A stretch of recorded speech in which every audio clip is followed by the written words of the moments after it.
Bonjour, nous c'est Alice et Simon, on a un projet transatlantique en septembre prochain. Donc en ce moment on est sur notre bateau Vadrouille, on vient de traverser la Manche et on a reçu donc une VHF de H2R Equipments. Donc c'est une VHF tout ce qu'il y a de plus classique, c'est la SX400 de Plastimo. Cette VHF est totalement étanche, on voit que chaque entrée d'eau est couverte, hein, y compris la prise pour charger, l'antenne se visse avec un joint et donc si vous la faites tomber dans l'eau en navigation, vous pouvez retourner la récupérer et elle fonctionnera toujours. Donc pour rentrer un peu plus dans le détail, quand on l'allume, donc c'est avec le bouton qui se trouve sur le côté, on tombe directement en fait sur le dernier canal sur lequel on était en veille. Ensuite le premier bouton, ça va être par exemple le bouton volume. Ensuite sur la même touche on peut régler donc la portée de captation ou d'émission des ondes radio.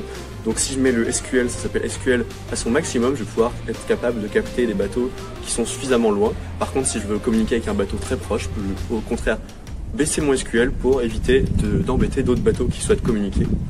Ensuite donc on a un bouton scan. Donc un scan ça va permettre de balayer tous les canaux afin de trouver un canot qui est en train d'émettre et donc pouvoir comme cela veiller sur tous les canaux et être sûr de ne louper aucune information en mer.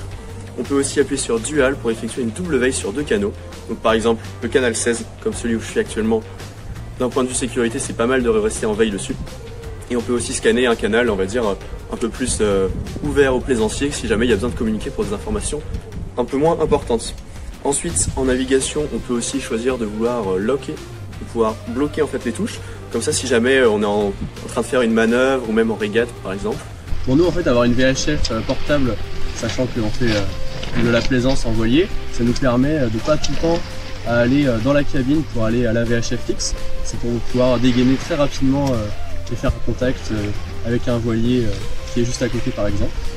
Et ça nous permet aussi, si jamais on a un gros problème, une grosse avarie et qu'on a besoin de quitter le navire sur le radar de survie, ça nous permet de la prendre avec nous et d'aussi avoir une liaison avec les secours ou avec la terre.